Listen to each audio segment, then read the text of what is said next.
Goeiemorgen mensen, spijden hier buiten. Dat is spijden. Natalie, can you feel it in the air?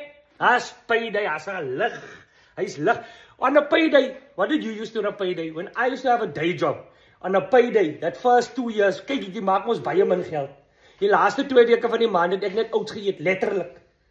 Een groot bak oats in die oggend, werk toe, ek eet niks, lunchie is mense my vraag, let's go out, niks, nothing. Then I come home, groot oats, schat slaap onmiddellik, but when payday hit, as hy geld inkom op 12 o'clock, hey, rotisserie chicken, rotisserie chicken, elke keer, hy was my saai, een hele rotisserie chicken, dan is hy die hele...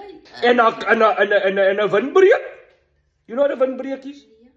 Een lekker coke, so windbreek, what did you do on a payday? Huh? I went to Steers. Every year, every month, did you go to Steers? Huh? We used to go to Steers as a treat. Oh, you and your mother? Ja. Dan wie betaal? Jou beurt of jou ma se beurt? Ek?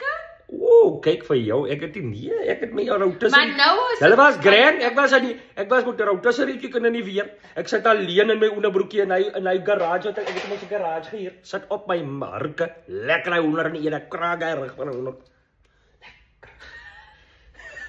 Enjoy payday mense. And remember to buy your tickets. Plettenberg by Johannesburg, we've added a matinee. And waar nog? Daar is nog. We're coming to Cape Town as well. There's still tickets left. See you around.